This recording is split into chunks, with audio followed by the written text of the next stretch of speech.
Hello everybody, Dead Spikes here, and today we're going to make a video talking about our new Trickster build. This is after the recent patch, buffs and nerfs all together, all around. And we finally got all the legendaries we needed. So this build does require a lot of legendaries. This is something you would be working up to end game. And it works very, very well. It works great in team play, and it works great in solo play as well. I'm glad I finally got the final missing piece that I needed for this build just the other day. I'm helping some people out. There was a piece I wanted to test on this build from my last build anyway, that I just had to wait a long time to get because of RNG. This build is a lot of fun. Also, I must say, after they fixed Hunt the Prey, our teleporting skill, made it less buggy. It makes this play style definitely a lot more fun to play. I'm definitely not noticing as many errors with it. Very thankful about that. Deathshield is just crazy of a weapon. Really is. So we're just gonna go through this area here. I want to show you how it looks on the captains up ahead.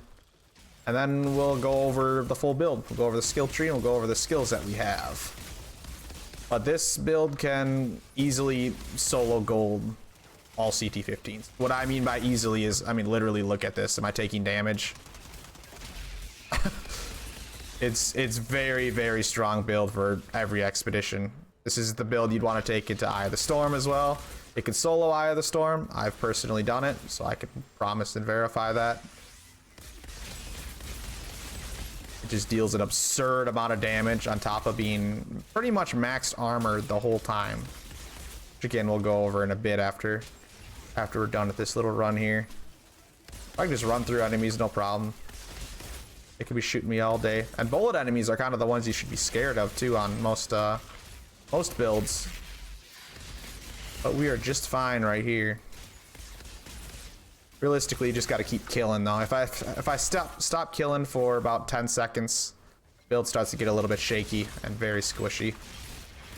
You just have to keep killing. I mean, just look at me take out those elites right there. That was 2 elites. Here's another one for you. Just deleted. It is crazy. It's so much fun. I hope you guys try this build out and are able to get all the pieces together. All right, boom. That's that whole section right there. Let's go over the build now. One thing we're going to go over real quick before we go over the whole build is instant reload. This is obviously on like the most sought after Trickster helmet, Ugake Otarah's cowl. I want to teach you guys a little trick you can do with instant reload. So what this perk does is teleport and instantly replenishes your magazine and your current weapon. This is great to keep your ammo up. But there's a nice trick you can do to really keep your ammo up. So check this out. So we're going to go up over these enemies real quick and showcase what I'm talking about. So as long as you have this mod on somewhere, so I'm going to waste all of my ammo right here. Normally you'd have to reload. Well, if you teleport and then punch, I have all my ammo back again. Pretty cool. So if you accidentally do expend all of your ammo, you can hit your teleport quick and then just melee and you'll save your magazine. All right, now it's time to go over the full build we are running here. First off, we'll go over the skills. This is a little bit different than my endgame build I ran before because I used to run ventilators then. But I have learned that borrowed time is a pretty crazy skill, so now we're running that. We're running borrowed time, twisted rounds, and hunt the prey. 2 movement skills, and then our nice damage skill of twisted rounds, which is great because our skill tree correlates a lot to do movement skills. One thing I'll show real quick before we get into it is here's the player stats in case you are curious what I have on my full build on. There you go. You can look at them. Now we'll go over all the mods. So here's what's going on with this build. This is an extremely tanky build, and that was the goal. So with the patch that just happened, we got emergency stance fixed, which made it so we didn't have that crazy reduction all the time. With that being said, I actually didn't know emergency stance was glitched for a long time, and in most of my builds I didn't actually know it was, so I didn't notice the problem that it was doing. And there wasn't much of an armor problem because of emergency stance glitching out. So a lot of my builds towards the future are probably not going to include it because I'd rather just have workarounds that do the job better. So that's kind of what we made here. A big problem I was doing with Trickster was I was kind of stacking too much damage. I mean, it's great to have all this damage and that, but you do have a lot of room to move around and put some luxurious mods into place, which is what we have here. This is a full tank build, and while the build is running and working, you hit max armor. I was told at one point that maximum armor in this game is 350,000.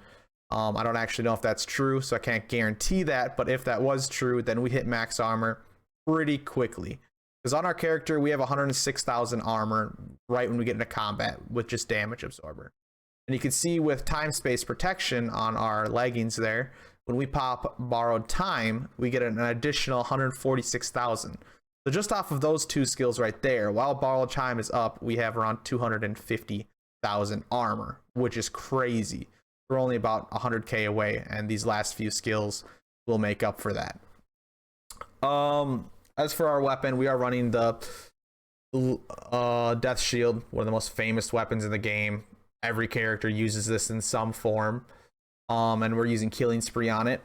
Very easy mod to get, and just them two mods put together makes the gun deal stupid damage, and definitely makes it the best weapon for Trickster. But yeah, this is a pretty tier 3 heavy build. I do have a budget build for the people who are just starting out. Go check that out. It's in the description of this video. So if you're just starting out and you want an easier build to make with more purples and such, I do have a build where I only used purples called the budget build. Check that out in the description of this video.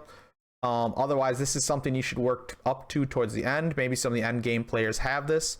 Now, the item that I was lacking that I just recently got was the lower chronosuit. This is crazy. So while Twisted Rounds is active, if you get a kill, 20% of your magazine gets refilled, which is amazing. So you just kind of get like vampiric mag without needing bleed. And you can just, that's why I keep up my ammo the whole time in that video you're watching me go through. Now, we only have a few damage increasing mods here. We have Gun Shield to increase our firepower, Captain Hunter for damage versus elites, Bloodlust, and then Radiation Jump, I suppose. And all those kind of just, yeah, they're enough damage how they are. You can kill Broodmothers fast. You can kill like Malak pretty quickly. Even Ugak's not too terrible with this build solo.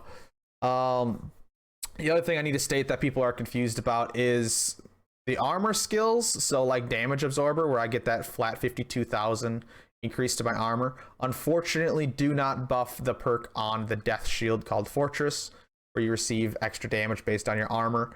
Mods do not affect that skill, unfortunately. So we're not actually increasing our damage output with all this armor increase, but it is making us extremely tanky, as you saw. I mean, once your shield's up, you literally take 0 damage, even if there's 20 enemies shooting at you.